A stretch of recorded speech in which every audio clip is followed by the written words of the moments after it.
Premier face-à-face, François Fillon, François Hollande. Merci à vous deux d'être là parce on a compris que c'était difficile et pour nous d'organiser des débats, je le dis pour des téléspectateurs qui nous regardent et qui nous interrogent souvent et nous demandent pourquoi il n'y en a pas plus, eh bien c'est souvent faute de participants. Donc je vous remercie vraiment tous les deux d'être là. Je vous propose de dire cet exercice du qui a dit cette phrase. Première phrase, il est temps de redonner au travail toute sa valeur. Ségolène Royal, Nicolas Sarkozy, qui l'a dit, à votre avis? Ségolène Royal l'a dit, mais il se peut que Nicolas Sarkozy l'ait dit aussi. Les deux ont pu le dire. Alors là on va pas pouvoir faire longtemps. Alors effectivement, la phrase est de Ségolène Royal et Nicolas Sarkozy. De redonner au travail toute sa valeur. Je veux proposer aux Français une politique dont le but principal sera la revalorisation du travail. Alors, deuxième phrase, qui a prononcé cette phrase? Je veux être le ou la candidate qui soutiendra les entrepreneurs. Ségolène Royal, Nicolas Sarkozy. Alors, là aussi, votre jeu consiste à dire les deux. Donc, Ah non, pas forcément les deux, vous verrez. Voilà. Donc Nicolas Sarkozy aurait pu la prononcer. Nicolas Sarkozy, Ségolène Royal aussi. Oui. Alors, Nicolas Sarkozy a pu le dire et Ségolène Royal aussi. Alors, pour terminer, deux petites phrases. La première, l'avant-dernière plus exactement, il faut dire clairement qu'en contrepartie de toute ressource, il y a un travail ou une formation utile. Ça peut être dit. On a compris. Non, il faut le dire. Mais je crois que c'est intéressant parce qu'il y a des Français qui se disent, tiens, j'ai l'impression qu'ils disent parfois la même chose. Est-ce que ça veut dire qu'ils partagent les mêmes valeurs? Alors, on va y arriver. Alors, juste cette phrase, on finit là-dessus. Qui a pu le dire? On vous a dit les deux. De la compte.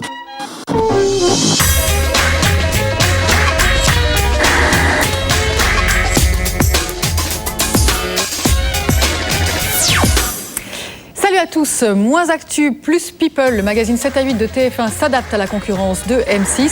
Comment Anne-Sophie Lapix et Harry Roselmack vivent-ils cette pression supplémentaire? Claire Chazal et PPDA version Joker sont dans Plus clair. TF1, de nouveau dans la ligne de mire de François Bayrou qui dénonce les conditions d'organisation de l'émission J'ai une question à vous poser. Sur notre plateau, Franck Tapiro, conseiller en communication de Nicolas Sarkozy. Selon Le Canard enchaîné, il aurait été consulté par le producteur. Il sera accompagné de Georges Chétochine, avec qui il est également juré de l'inventeur de l'année sur M6. Dans Plus clair encore, la nouvelle fibre humanitaire des Stars Média, les séries américaines nettoyées pour être diffusées en prime time. Mais d'abord, le top 5 d'Éric Dussard et son palmarès d'informations absolument essentiel. Top, c'est parti. Numéro 5, Dorothée de retour par la très grande porte. Au cinéma, vous devriez bientôt pouvoir déguster sur grand écran cette grande déclaration. Pas de pitié pour les croissants. D'après Jackie, son complice du Club d'eau, une adaptation ciné de Pas de pitié pour les croissants est actuellement en préparation. C'est chouette. Pas de pitié version ciné qui comptera sans doute des guests comme à la grande époque. On se souvient par exemple de Jean-Pierre Foucault. Expérience de comédien qui lui a donné le virus, la preuve, il va bientôt remettre ça. Le 7 avril, il jouera dans Soap Opera sitcom de Fox Live son rôle à un boucher délicieux. René Graillard, président de l'amicale des commerçants du quartier. Mais je vous préviens, je suis pas amical du tout, surtout quand je m'énerve. Alors, à quand ce ton dans Qui veut gagner des millions? Ça me dit quelque chose quand même, mais... Je vais t'éclaircir, moi, ta petite tête de veau. Numéro 4, J-18 avant le retour de la nouvelle star. C'est le mercredi 28 février qu'M6 lancera pour la 5e année consécutive sa grande opération de dépistage des pathologies psychiatriques. Et les premières images laissent à penser que le constat est toujours aussi alarmant. Mais je saigne encore. Aux commandes comme d'hab, les compagnons de la chanson, dont un André Manoukian de plus en plus overbooké, puisqu'il aura aussi dès le 21 février sur Paris Première sa propre émission, des interviews de people en musique.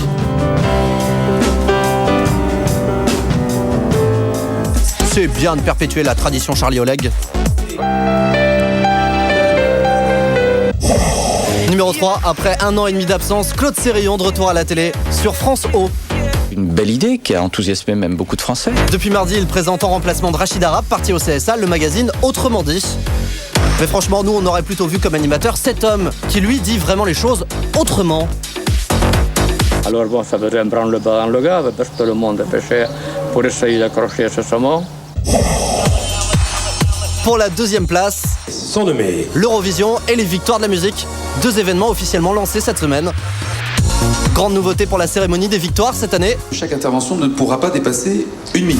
Bonne idée. D'ailleurs, le président de France Télévisions vous remercie de l'avoir testé sur lui pendant la conférence de presse. C'est une destinité à... Pas mal. France Télé également sur le pont pour l'Eurovision. Présentation cette semaine à la presse des 10 présélectionnés pour le concours. Tout s'effondrait que Julien Lepers n'ait finalement pas pu leur écrire la chanson de la France. J'en avais écrit une. Oui, j'avais écrit une, mais le problème c'est que je suis arrivé trop tard pour les sélections et on n'était plus dans la course. Et donc pour cette année c'est râpé, donc peut-être pour l'année prochaine, voilà. Juju, présentateur de l'Eurovision, doublement contrarié car apparemment, lui, il voulait notre Florence comme candidate. Florence, je t'aime. Numéro 1, Teva, première sur l'innovation côté feuilleton. Elle diffusera bientôt une série complètement inédite à la télé. Dès le 28 février, Teva rediffusera l'intégralité de la série. On en reprend donc pour plus de 200 gadins. Mais honnêtement, il y en a un peu marre de voir toujours la même chose depuis 30 ans. Il pourrait au moins dépoussiérer les dialogues. Si t'as envie d'un mec, faut se renseigner. Savoir si potentiellement il peut avoir envie de toi. Moi, draguer un mec, ça me saoule, moi. Nouvelle salve de François Bayrou contre les puissances médiatiques. Le candidat de l'UDF dénonce les conditions d'organisation de l'émission « J'ai une question à vous poser », dont la première a eu lieu lundi sur TF1 avec Nicolas Sarkozy. Le producteur Dominique Ambiel est un ancien conseiller de Jean-Pierre Raffarin. Selon le Canard enchaîné, il aurait consulté Franck Tapiro, conseiller de communication de Nicolas Sarkozy. C'est un sujet de Marie-Laurence Rincet. Et sur notre plateau, dans quelques instants, Franck Tapiro et Georges Chétochine, qui sont également jurés de l'inventeur de l'année sur M6. Ira pas, François Bayrou fait durer le suspense sur sa participation à l'émission J'ai une question à vous poser sur TF1 le 26 février prochain. On va voir, j'ai besoin de garanties, j'ai besoin de la certitude que les choses sont transparentes, loyales. J'attends de voir quel est le degré d'objectivité de tout ça. Ce qui a particulièrement énervé François Bayrou, c'est le fait que l'émission de TF1 soit produite par Dominique Ambiel, ancien conseiller à Matignon de Jean-Pierre Raffarin. Selon le Canard enchaîné, Franck Tapiro, l'un des conseillers en communication de l'UMP, aurait même participé à la préparation de la soirée. De là à penser que les questions avaient été communiquées aux candidats avant l'émission, il n'y a qu'un pas que certains franchissent encore plus aisément que François Bayrou. Est-ce que Nicolas Sarkozy connaissait les questions qui lui ont été posées ? Je pense que oui. Voilà, je pense que oui. Je pense que cette émission n'a pas été montée de manière très honnête et que les Français n'ont pas été informés réellement de la manière dont elle était organisée. C'est tout à fait normal que la chaîne prépare ce qu'on appelle un conducteur, c'est-à-dire la liste des questions. C'est normal, sinon il n'y a pas d'émission, sinon c'est le bordel, c'est mal organisé. D'autre part, je dis que Sarkozy, enfin franchement, Sarkozy n'a pas besoin qu'on lui fournisse avant la liste des questions pour savoir quelle réponse il va lui apporter. Il a quand même potassé depuis 6 mois, depuis 1 an, depuis 10 ans. Depuis qu'il y pense, il a potassé tous ses dossiers. Personne n'est obligé d'habiter en France. Et quand on habite en France, on aime la France et on la respecte. La France, on l'aime ou on la quitte. La France, on l'aime, on la respecte. Non, ça, je veux bien, mais vous savez très bien que ce genre de phrase simple qui tape à l'oreille. Elle n'est pas simple, elle est juste. Comme penser chez les gens simples. Autre critique émise par certains candidats et confirmée par les participants à l'émission, Nicolas Sarkozy n'a pas découvert le panel de Français en arrivant sur le plateau, mais les a croisés et salués quelques minutes auparavant. Que Sarkozy se ramène 25 minutes avant qu'on rentre sur le plateau, serrer des mains, faire des petites blagues à l'oreille et essayer de mettre le panel dans son truc. Je trouve ça nul de faire un truc aussi chiadé au niveau de la sécurité et puis au dernier moment tout gâcher. Ni Dominique Ambiel, ni TF1 n'ont accepté de répondre à nos questions. La chaîne réfute toute accusation de manipulation. Dominique Ambiel s'est entretenu jeudi matin au téléphone avec François Bayrou, mais il n'est apparemment pas revenu sur sa décision de porter plainte contre le président de l'UDF pour diffamation publique et injure. Certains autres candidats demeurent donc réservés quant à l'organisation de cette émission.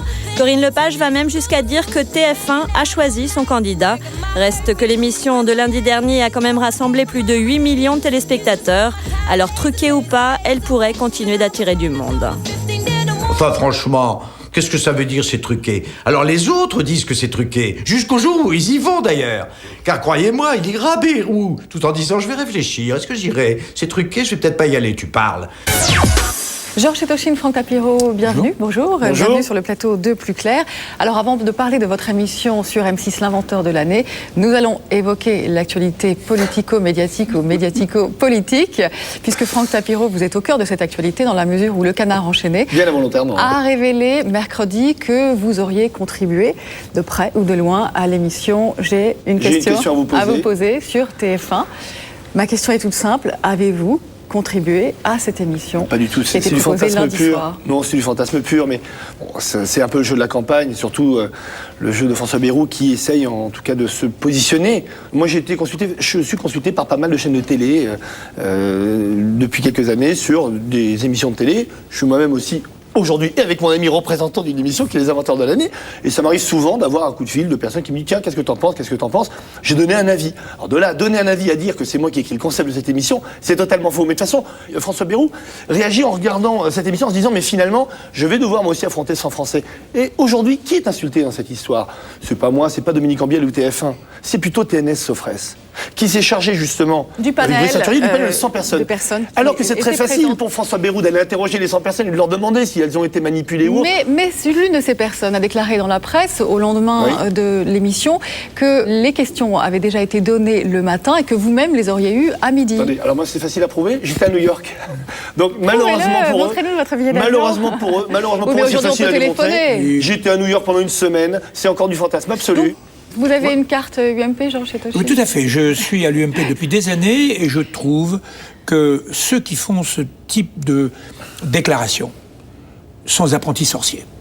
Donc, François Bayrou est un apprenti sorcier. Oui. Ce qu'il a déclaré en substance et ce qu'il a dénoncé, ce sont effectivement les amis, les proches de Nicolas Sarkozy qui auraient participé à cette émission. C'est sorcier parce que mettez-vous à la place d'un tel spectateur qui va vous regarder. Il va dire tout ça c'était bidon, donc la politique est bidon, donc la République est bidon, donc il va s'abstenir. Mais c'est ça que j'appelle l'apprenti sorcier. Alors, s'il est sûr de ce qui se passe. Alors, ce qui est sûr, c'est que le producteur s'appelle Dominique Ambiel, que Dominique Ambiel est un ancien conseiller de Jean-Pierre Raffarin, ex-premier ministre, n'est-ce pas? Et que Jean-Pierre Raffarin, aujourd'hui, est un soutien de Nicolas Sarkozy. Tout à fait pendant officiel. 20 ans, Dominique Par Ambiel, conséquent, excusez-moi, pendant 20 ans, Dominique Ambiel a fait de la production télé. Collusion entre les puissances médiatiques et c'est très simple. Dominique Ambiel est d'abord connu comme un grand producteur. Il était producteur d'une des plus grandes société d'Europe qui s'appelle Expand. Il a travaillé pendant 2 ans pour Jean-Pierre Raffarin. Et donc, pendant 2 ans, qu'est-ce qu'il a fait? Il a mis sa carrière en sommeil et il a repris sa carrière de producteur. Donc aujourd'hui, ça veut dire qu'il n'a plus le droit de rien faire, il n'a plus le droit de produire. C'est assez sain de dire que cette émission de TF1, la grande émission politique de TF1 qui recevra tous les candidats, est conçue et produite par un producteur très proche de Nicolas Sarkozy. Comprenez-vous aussi la réaction des candidats qui éventuellement d'ailleurs vont boycotter cette émission de TF1? Je vais vous dire non, pourquoi. Pourquoi? C'est très simple. Imaginons, alors prenons le truc à l'envers. Imaginons que ça a été, comme ils le disent, manigancé. Est-ce que vous croyez sincèrement qu'on peut arriver, imaginons par des techniques incroyables, à faire que les 100 personnes posent des questions qu'il fallait pour un candidat? Lundi soir, il a été même agressé 2-3 fois, il a très bien réagi, il a été vraiment très fort. Mais ça, c'est le jeu aussi. Attendez, Nicolas Sarkozy a les moyens de répondre. Vous croyez que les gens qui vont arranger, vous croyez donc que les gens qui vont arranger une émission... Ils maîtrisent parfaitement l'exercice. Justement, ce qui prouve que c'était pas arrangé. Parce que si ça avait été arrangé, vous croyez qu'il y aurait eu des questions vraiment dures, qui se seraient fait agresser pendant 10 minutes? Franck, n'essaye pas de démonter. Bayrou est le Beauvais de droite. Beauvais, on va le mettre en prison et il est vachement content parce qu'enfin on va parler de lui. Et comme Bayrou, on le met pas en prison, il dit que l'émission est mauvaise. Comme ça, on parle de lui. Alors parlons maintenant de l'inventeur de l'année. Vous êtes membre du jury et pour se mettre dans l'ambiance, tout de suite, un extrait.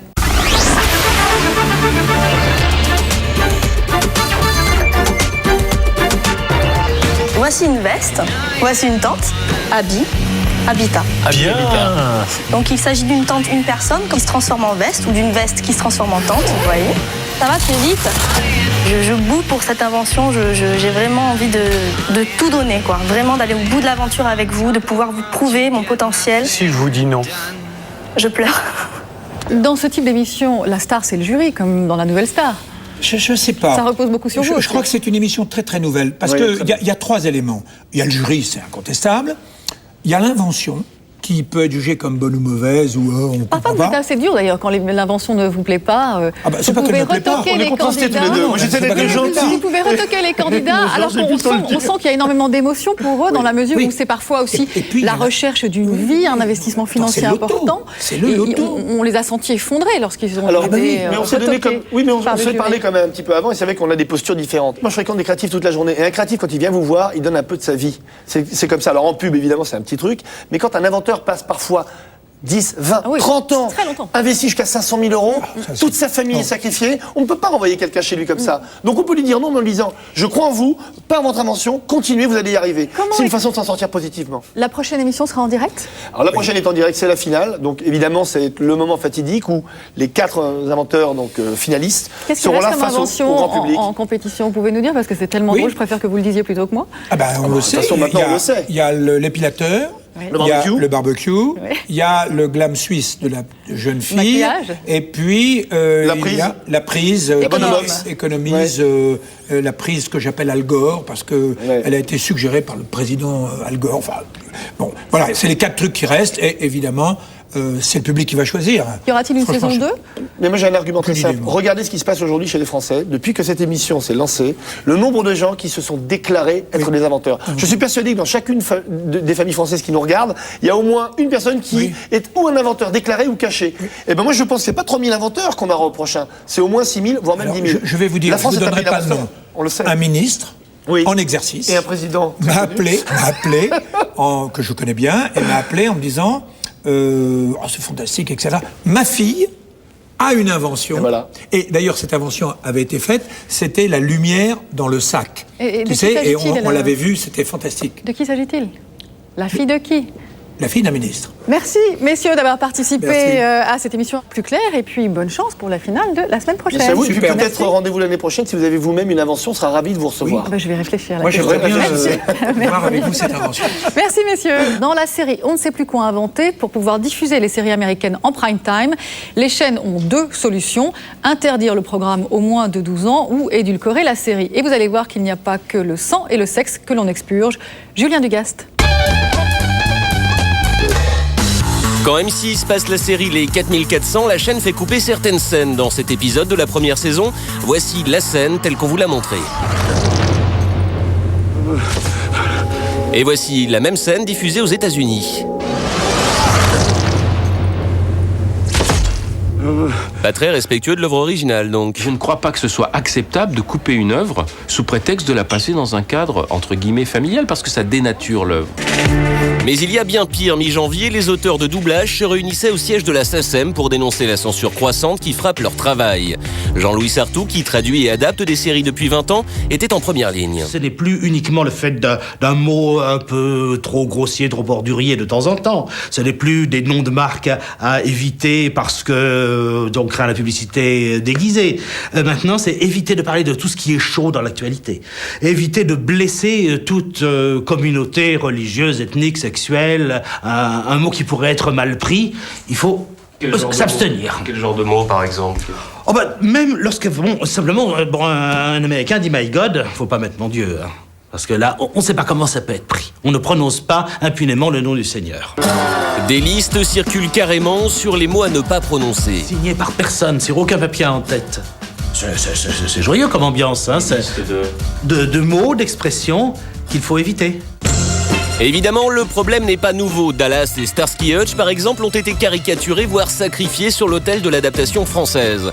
Ce qui est nouveau, c'est qu'aujourd'hui, avec les DVD, on peut revoir une série découverte à la télé et s'apercevoir de la supercherie. Dans Grey's Anatomy aux États-Unis, cette afro-américaine est surnommée le nazi. En France, on a cru bon de changer par... Le tyran. Il mâche pas ses mots, il a une réputation incroyable, un mec qui en a une sacrée paire. Un sacré père. En VF, ça a été traduit par le tyran, et donc là, on reste dans du premier degré tout à fait classique, et évidemment, ça perd de tout son sel et de toute sa saveur. Le plus bel exemple se trouve dans la série Dawson, diffusée sur TF1, ça donnait ça. Tu sais qu'on peut tous dire. Ah ouais, tu m'aimerais bien les cheveux éclaircis. Et en découvrant le dialogue d'origine que voici... I can tell you anything. Yeah? How often do you walk your dog, huh? What? Ça n'a plus grand-chose à voir. Là, à la rigueur, ils n'ont pas voulu parler de zizi, ok. Mais parfois, comme dans Buffy, on adapte en changeant le sens pour le plaisir de changer. Les sous-titres en bas respectent fidèlement la version d'origine. Quant au dialogue français... Oh oui, on s'amusera. Oui, avec des jeunes vierges que j'enchaînerai. On ne s'est pas préoccupé de savoir si le dialogue de Buffy contre les vampires était un dialogue qui était travaillé ou pas. On le change parce qu'on se dit, de toute façon, c'est ridicule, on va le changer. Alors, qui va-t-on inviter ? Ça ne serait pas acceptable avec la littérature ou avec le cinéma. C'est considéré comme normal avec la télé parce qu'il y a un mépris à la fois pour les œuvres de télé, pour le public qui la regarde. Trahir une œuvre à ce point, franchement, ça craint. Ça craint d'autant plus que les séries sont aujourd'hui devenues un véritable produit d'appel pour les chaînes. Reste à espérer que bientôt à la télé, on ait enfin le choix entre la VO sous-titrée et la version française. La TNT devrait permettre de voir des choses en VO sous-titrée, de choisir entre la version française et la version originale, et pour l'instant c'est pas le cas et on peut le déplorer. Julien Dugas, bonjour. Bonjour. On vous retrouve pour de nouvelles indiscrétions. On débute tout de suite avec Qui est-ce en version télé. Oui, après Un contre-sang et Poker Face, TF1, boulimique de jeu, continue sa quête. Il se murmure que la première chaîne louche sur un jeu diffusé actuellement sur NBC aux États-Unis depuis le 18 décembre, Identity. Dans le jeu psychologique, un candidat est mis face à 12 personnes. Il doit savoir qui est qui, quelle est la fonction de chaque personne. Le tout avec un seul but, comme à chaque fois, ramasser le plus d'argent possible. Aux États-Unis, on joue $500 000. Voilà donc ce qui nous attend peut-être. Which identity do you want to solve next? I'm going to go with the pregnant. I'm looking and the guys were all out. Okay. You are sharp. 6 isn't 7 months pregnant. Number 8 is my 7-month pregnant lady. You're thinking that number 8 is 7 months pregnant. It's a girl. Teva à l'école du sexe. Après le coaching bien-être, le coaching déco, le coaching parents, le coaching propreté, peut-être bientôt en France le coaching sexuel. Teva réfléchirait actuellement à une école du sexe. 8 couples qui disent avoir une vie sexuelle pauvre et ennuyeuse seraient conseillés par un sexologue réputé. Mais vous allez me dire, où vont-ils chercher tout ça ? Eh bien au Danemark, ça s'appelle Sexkollen. Et tout de suite en exclu, on vous montre les images. Det faktisk en stilling, som rigtig dejlig for en kvinde, fordi at der vil penis gå lige direkte op på G-punkt. Jeg kunne godt tænke mig, at I tager en hel dag, hvor I kun går rundt i undertøj. Homework, always with a twist. Une série événement qui pour une fois ne vient pas des États-Unis. Oui, le 25 janvier, la chaîne anglaise E4 lançait une nouvelle série qui a réalisé la 4e meilleure audience de l'histoire de la chaîne. Son nom, c'est Skins. Skins raconte le quotidien de jeunes entre 16 et 19 ans à Bristol. L'originalité de cette série, vous allez me dire, parce que jusqu'ici, des histoires de jeunes, d'accord. L'originalité, c'est que ce sont de vrais jeunes qui ont participé à l'écriture du scénario et qui ont choisi les musiques. Attention, cette série n'est pas à mettre entre toutes les mains, mais comme on est sympa, aujourd'hui, on vous l'offre. Sur les blogs, tout le monde s'affole pour savoir quelles sont les musiques hautement pointues utilisées dans cette série. C'était le but. Bref, c'est la série à connaître pour ne pas être ringard auprès de tous les jeunes qui vous entourent. Pour l'instant, aucun diffuseur français n'a manifesté son intérêt pour cette série, mais on imagine bien Skins diffusé sur MTV. Merci Julien Dugast. On se retrouve la semaine prochaine et tout de suite le bloc-notes d'Éric Tussard. Les stars se dépassent pour Ella samedi dernier sur TF1, une émission caritative avec une pléiade de vedettes mobilisées et prêtes à réaliser des défis. À vous couper le souffle. Expression particulièrement appropriée pour Yannick Noah, aperçu à 4 reprises en train de fumer en plateau. Ils auraient quand même pu le rappeler à l'ordre. Ou enlever ses plans malheureux dans la mesure où une grosse partie de l'émission était enregistrée. Seules les séquences standards étaient en direct, mais on y voyait que du feu. Ou presque. On se fait un smack. À qui? Ah bah, c'était quoi cette image figée là? Un bug du magnéto? Eh oui. Toute cette soirée, la prestation de Claire Chazal, sincèrement époustouflante, bondissante, féline. C'est bien simple, on avait l'impression d'être devant ce dessin animé de légende. Les Cat Size.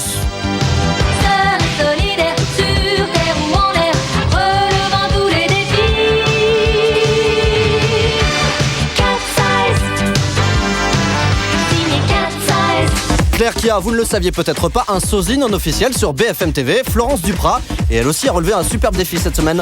Grâce à cette veste top cuir, elle nous a fait voyager à la montagne à 12 reprises en une édition. On eut l'impression de marcher dans la neige.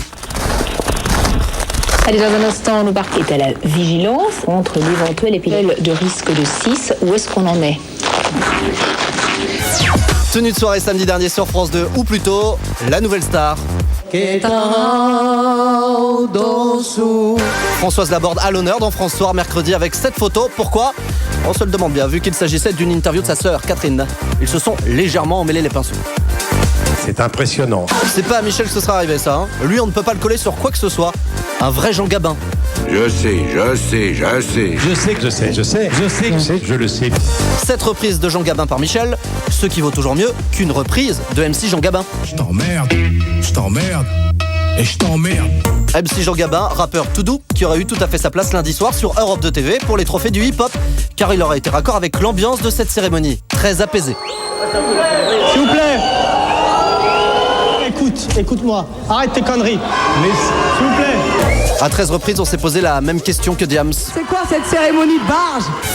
Pour la deuxième année consécutive, une nuit très américaine sur France 2 dimanche dernier avec la diffusion en direct du Super Bowl. La grand-messe du foot américain présentée par Laurent Luyard et Christian Hébien. Eh bien.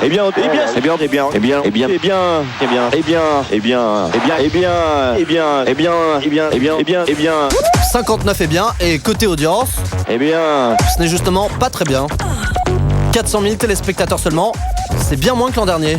De combien? 200 000 personnes de moins, et accessoirement 237 fois moins qu'aux États-Unis où l'événement a cette année battu un record. 93 millions de téléspectateurs, et pourtant leur Super Bowl à eux n'avait pas les super drôles.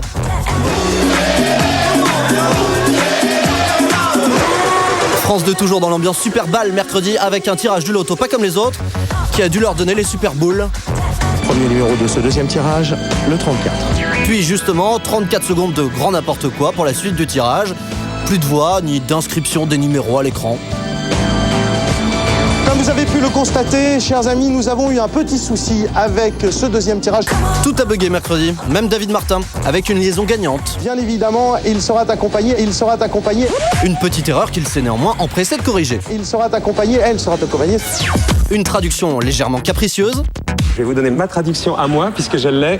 Allez-y, on va voir si ça fonctionne. La défection de Mireille Darc et Alain Delon. On s'est mal goupillé dans l'emploi du temps des uns et des autres. Ils sont arrivés pendant un plateau, ils devaient repartir pour un engagement après. Bref, pour Marco, une émission de fou mardi, on peut dire ça. On peut dire ça. Je peux dire ça. On peut dire ça comme ça. 8, on peut dire ça mardi. Et oui, avec Marco. 16 fois. Comme ça. Les fans de T'empêche tout le monde de dormir ravis cette semaine puisqu'en plus de l'émission, ils ont eu le droit lundi au film du même nom sur Comédie, un chef-d'œuvre, avec Daniel Auteuil, auquel Marco devrait d'ailleurs rendre hommage en reprenant à son compte ses répliques cultes. Roger Hanin. Mais tu te rends compte que t'empêches tout le monde de dormir dans cette maison? Surtout Isabelle Mergo. Elle est bête, écoutez. Un conflit qui aurait pu se terminer en happy end si Marco avait là encore imité le héros du film. Avant de partir, vous me faites un petit bisou là. 100 Français de tous bords pour questionner Nicolas Sarkozy lundi soir sur TF1, 100 personnes dans le public, mais 40 seulement qui auront pu s'exprimer. Il faut dire aussi que si eux avaient une question à poser au candidat UMP, lui en avait tout de même 89. Est-ce qu'on peut appliquer? C'est quoi? Qu'est-ce que ça veut dire? Qu'est-ce que je fais? Qu'est-ce que vous voulez que je vous dise? Qu'est-ce que je propose? Pourquoi les en empêcher? Pourquoi? Comment? Pourquoi? Comment? Comment on peut faire? Quelle est la différence entre l'amour et le désir? Comment? Pourquoi? Qui a fait le succès des grandes surfaces? Qui y va? Qui fait le succès? Je partirai quand? Pourquoi? Qui le fera? Qui le fait? Est-ce que je me fais comprendre? 8 200 000 téléspectateurs pour cette émission spéciale. C'est pas rien. C'est sûr que c'est plutôt bien payé pour ce qui n'était jamais qu'une rediff du À vous de juger d'il y a 2 mois.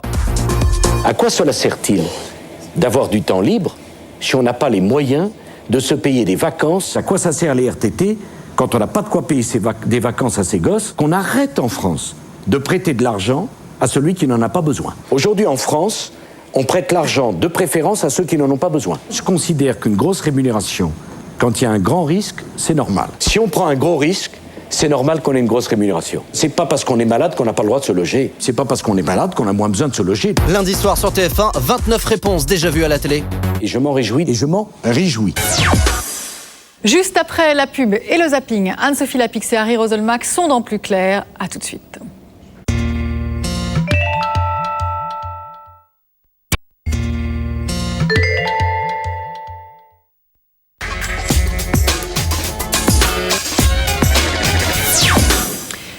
Claire, la suite, c'est tout de suite avec le zapping. Les vacances de février débutent, c'est une bonne nouvelle pour tout le monde et surtout pour Anne-Sophie Lapix et Harry Roselmack qui vont bientôt reprendre du service aux 20h. La vie de Joker est-elle une vie rêvée? L'émission 7 à 8 est-elle en danger? Anne-Sophie Lapix, Harry Roselmack, bonjour. Bienvenue sur le plateau de Plus Clair. Vous avez l'air en pleine forme et souriant l'un l'autre. Chouette, ce sont bientôt les vacances. Vous allez pouvoir reprendre le 20h. Surtout Harry, en fait. Oui. Moi, j'ai eu une semaine de prévu, sachant que je représente le lundi avec Patrick les jours de l'émission politique de TF1. J'ai une question à vous poser. Et vous, Anne-Sophie, serez-vous aux 20h pendant les vacances de février? Non, Pourquoi? Claire Chazal ne prend pas de vacances. Parce qu'elle les prend quand elle veut, elle a envie d'en prendre là, voilà. Et alors justement, c'est un peu étrange parce que vous avez l'un et l'autre réalisé de très jolis scores d'audience. Vous cet été, au mois de novembre également, le 1er novembre, vous avez réalisé 9,5 millions de téléspectateurs. Je crois, vous également très très jolis scores. Vous avez même devancé Claire Chazal. Alors succès, c'est formidable et en même temps, c'est difficile à gérer ce succès parce que il ne faut pas faire d'ombre aux titulaires. C'est pas difficile parce qu'en fait, on est des remplaçants. On n'est pas là en alternance. On sait dès le départ que les présentateurs sont Claire Chazal et Patrick Poivre d'Arvor. Quand ils prennent des vacances, on les remplace, c'est tout. On n'est pas là en alternance. On n'est pas une espèce de deuxième présentateur vedette du 20h. Bon, alors on va voir qu'en fait, la vie de Joker est peut-être un peu plus compliquée que ce que vous voulez bien nous dire avec ce sujet de Marie-Laurence Rincé. Ils ne prennent jamais de vacances au mois d'août et se frottent les mains quand un congé maternité s'annonce. Ces journalistes Joker qui assurent l'intérim de leurs aînés sur le plateau du 13 ou du 20h, une expérience professionnelle que personne ne voudrait laisser passer. Le fait de faire le 20h, c'est un tel concept, entre guillemets, faire le 20h, que c'est assez impressionnant. Rien que ça, déjà. Honnêtement, après le premier, j'étais dans ma voiture, je me suis dit, tiens, c'est marrant, t'as fait le 20h. Exaltant les premières fois, le remplacement au journal télévisé peut aussi, au bout d'un certain temps, devenir carrément frustrant, à moins peut-être de trouver une autre façon de s'exposer. C'est un peu comme quand vous jouez dans une équipe de football et que vous êtes éternellement sur le banc de touche et que vous rentrez de manière tout à fait exceptionnelle et sans jamais vraiment savoir pourquoi dans le match. Mais sitôt le truc terminé, on vous oublie pour repartir avec les titulaires. Il ne faut pas tomber dans le syndrome de la roue de secours, c'est-à-dire que quand on est sur l'essieu, on se voit, et quand on a fini de servir, on est dans le coffre. Il faut essayer d'avoir une vie à côté. C'est pour ça que quand ils font 7 à 8 à côté, Harry Roselmack et Anne-Sophie Lapix, c'est quand même quelque chose qui est journalistiquement intéressant, c'est une vraie émission. Un Joker qui se verrait bien calife à la place du calife et un titulaire qui n'a pas l'intention de laisser son fauteuil, ça crée forcément quelques tensions, même si tout ça n'est jamais vraiment assumé. Je crois savoir que, au plus fort de la rivalité entre Chazal et Ferrari, il y a eu un moment, sans tomber dans la diffamation, je pense que on a dit que Claire Chazal avait renoncé à certaines vacances ou certains week-ends de peur que l'autre s'installe. Sans compter que la presse télé et People vient régulièrement jeter un peu d'huile sur le feu. Quand on fait des papiers, la guerre entre Claire Chazal, va-t-elle être remplacée par Laurence Ferrari à l'époque, on se souvient des jalousies supposées, etc. C'est vrai que la presse télé gonfle un peu ces rivalités supposées et donc effectivement on participe de ce grand cirque médiatique, oui. Rares sont les journalistes Joker qui parviennent à obtenir le poste de façon permanente. Sur France 2, si les présentateurs se succèdent, ce n'est pas le remplaçant qui est élu. Quant à TF1, encore faudrait-il qu'un appel à candidature soit lancé. C'est vrai qu'à TF1 c'est compliqué parce que les présentateurs sont des dinosaures, sont des moules qui s'accrochent au rocher. Ils sont là, Poivre il est là depuis la guerre 14 et Chazal depuis la guerre 45. Donc c'est vrai que c'est pas un sort enviable. Certains journalistes ont finalement préféré partir sur d'autres chaînes pour une aventure différente. D'autres se sont fait une raison. Bien sûr que si demain on me dit, écoute, finalement Françoise, voilà, on va te le confier en permanence, je pense que je dirais pas non. Mais voilà, ça s'est pas présenté, on me l'a pas proposé, je vais pas passer tous les matins en me disant quelle horreur, mon Dieu, mais pourquoi n'est-ce pas arrivé? C'est pas arrivé. Et clairement, je vois que les propos de Bruno Mazur vous font rire. Non, moi, ils me font pas rire. Ils me font pas rire, mais non, enfin... très franchement et très honnêtement, je considère que c'est déjà quelque chose d'important et que j'ai une grande chance d'être à la place où je suis. Et ce que je chéris particulièrement, moi, c'est ma liberté. Je fais pas ce que je fais en me disant je serai un jour à la place du titulaire actuel. Alors, peut-être que ça arrivera, mais on a bien vu que avec celui le qui m'a précédent précédé, de Thomas Hugues. voilà, ça n'a pas été le cas. Donc voilà, si ça doit se passer comme ça se passera comme ça. Et je pense qu'il faut rester. Je crois que l'un et l'autre, on est attachés à l'exercice, mais c'est pas le statut qu'on recherche. On ne cherche pas à être présentateur du JT. On aime le faire, et voilà. C'est là où on a du mal à vous croire, et en même temps, je comprends votre position. C'est-à-dire que c'est difficile de dire, ouais, j'ai envie de faire le 20h à la place de Claire Chazal. C'est très compliqué à dire, parce que c'est une déclaration très agressive à son égard. Il n'empêche que lorsque vous dites, j'aime l'idée de remplacement dans VSD, effectivement, c'est comme le dit Antoine Cormery, et ça veut dire j'aime être sur le banc de touche. On ne peut pas y croire une seconde. Mais c'est pas être sur le banc de touche, c'est ça qui est chose, vous savez, pendant qu'on présente pas mais au-delà de ça, présenter des journaux tous les week-ends de l'année, c'est quelque chose qui change votre vie aussi. Moi, j'ai 2 enfants.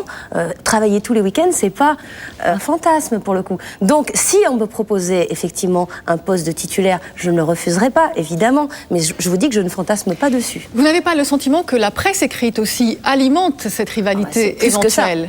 Plus que ça, c'est incroyable. Moi, je savais que très rapidement, on nous mettrait l'une contre l'autre. Je ne pensais pas que ce serait aussi rapidement au bout d'un journal, pour le coup. Mais il faut lutter contre ça, parce que c'est terrible d'essayer de créer des tensions comme ça entre des présentatrices quand il n'y en a pas.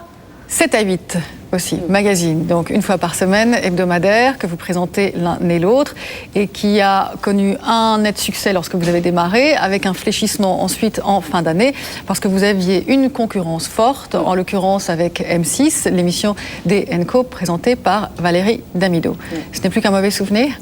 C'est pas un mauvais souvenir, ça nous a fait réagir. Et pour le coup, notre réaction a été efficace et on reste vigilant parce qu'ils font toujours de bons scores. Et voilà, mais ça a été plutôt une bonne chose finalement. Puis en termes de réaction, je veux dire, la réaction a été très limitée. On n'a pas changé la formule, on n'a pas changé les présentateurs et pour cause on y est toujours. Non, pas du tout. Ah, non, on n'a pas changé la formule. Tu peux changer la formule parce que... Dites-nous comment. Alors voilà, j'ai relevé effectivement les conducteurs, c'est-à-dire le programme des émissions depuis le 5 janvier. Kate Middleton, la petite amie du prince William, Lord Shaftesbury, jet-setter disparu, puis retrouvé mort. Oui.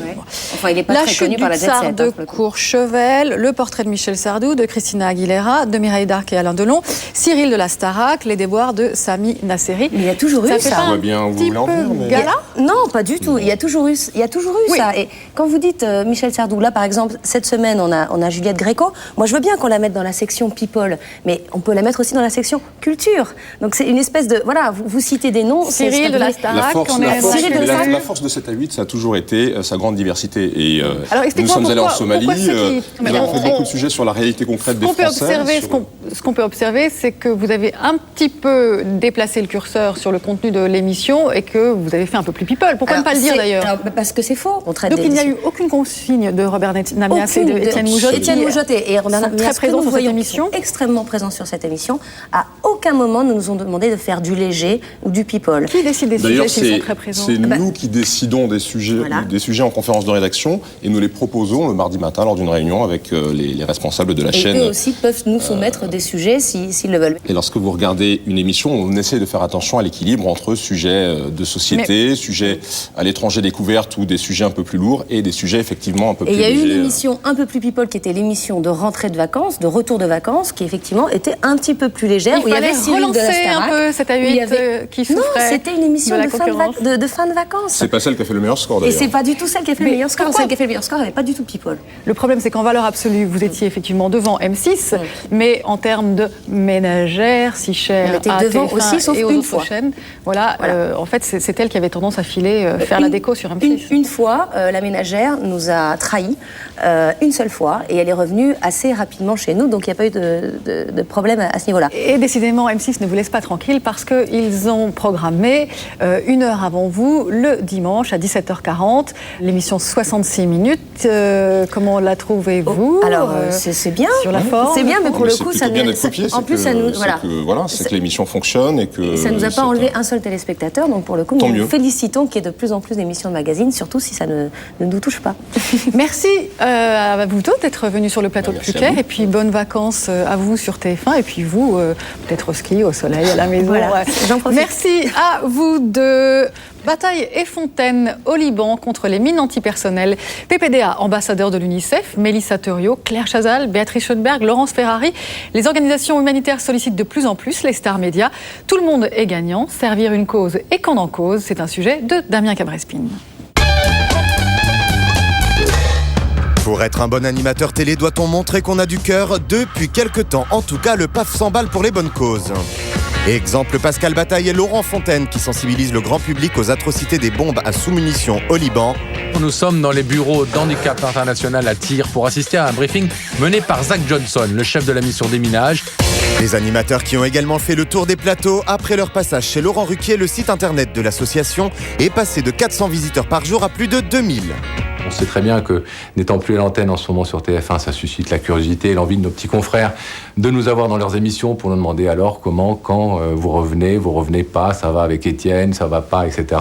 Donc on savait très bien que c'était la bonne période pour être invité partout. Et chaque fois qu'on est invité, vous remarquerez qu'on place un maximum de fois le mot bombe à sous-munitions, le mot pétition à signer sur Internet et le mot handicap international, et que ça sert, je pense, très bien les intérêts de cette association. En presse écrite, les animateurs ont eu droit à la couverture de TV Magazine, 14 millions de lecteurs potentiels et un beau sujet pour le supplément télé de la presse quotidienne régionale. Nous sommes à titre familial, donc il n'est pas question de mettre des filles le nombril à l'air, se vantant de leur dernière prouesse amoureuse. On peut mettre à la une des sujets qui vont rester une semaine chez le lecteur sur la table du salon, et pendant une semaine, bien écoutez, on mettra en évidence une action qui est plutôt odorable.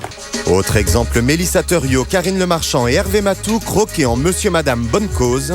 Des lithographies vendues aux enchères sur le net pour réaliser le rêve d'enfants malades, mais pour le parrain, sa mission ne s'arrête pas là. C'est à 90% plutôt les mettre en relation avec des gens qui ont du mal à toucher, de jouer l'entremetteur pour que l'enfant puisse assister à un entraînement, rencontrer une star, etc. C'est plus ça plutôt qu'une question d'image. Les people cathodiques prêtent leur image et se transforment en ambassadeurs de luxe, une vitrine exceptionnelle pour des associations qui ont souvent du mal à faire entendre leur message. Il y a des tas d'émissions, on vous dit, ce que vous dites est super intéressant, mais si vous n'avez pas quelqu'un d'autre que vous pour pouvoir en parler, on ne vous recevra pas. Les journalistes et médias qui vont appeler l'association ne vont pas demander ma présence. Moi qui suis un illustre inconnu. L'émission de Denisio, ça nous permet de pouvoir construire un discours au-delà des 30 secondes habituelles qui sont dans un journal télévisé. Bonsoir à toutes et à tous, et bien nous revoici pour une grande émission spéciale caritative. Des millions pour une bonne cause et pour TF1 l'assurance d'un carton en termes d'audience.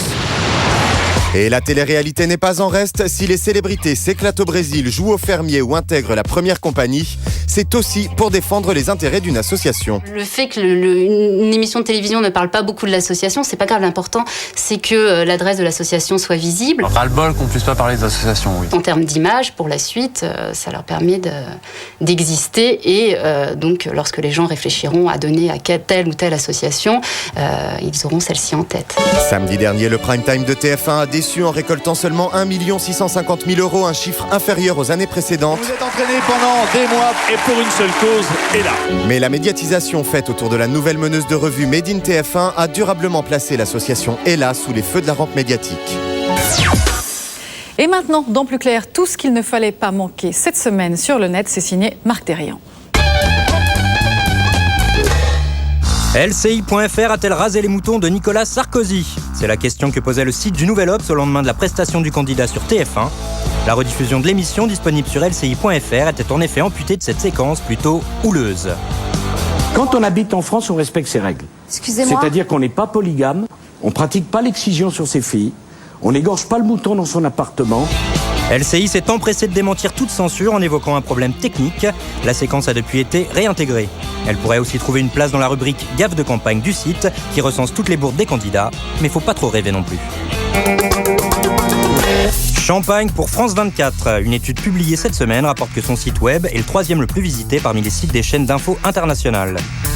2,5 millions de visiteurs pour le seul mois de décembre. C'est moins que les intouchables CNN et BBC, mais c'est mieux que Al Jazeera, dont le site est pourtant très fun.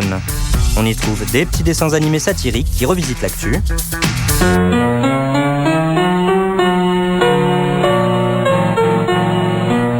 Ça entretient le moral.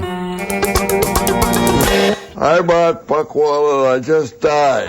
Annoncer sa propre mort, c'est le nouveau luxe offert par le site web du New York Times aux célébrités américaines. C'est l'humoriste et ancien prix Pulitzer Art Buchwald qui a inauguré cette nouvelle rubrique intitulée « Le dernier mot ». 15 minutes après l'annonce de sa mort, la vidéo était en ligne. Résultat, 150 000 visionnages en à peine une semaine. D'après le New York Times, une dizaine de personnalités ont déjà enregistré leur message post-mortem. La célébrité s'entretient même après la mort, mais laissons le mot de la fin à Art Buchwald. The New York Times is a dirty paper. Voilà, c'est la fin de Plus Clair, la télé, la radio, les journaux et les nouveaux médias. On en reparle samedi prochain à 12h40 en clair. Dans un instant, l'hebdo cinéma de Daphné Roulier. Salut et très bon week-end.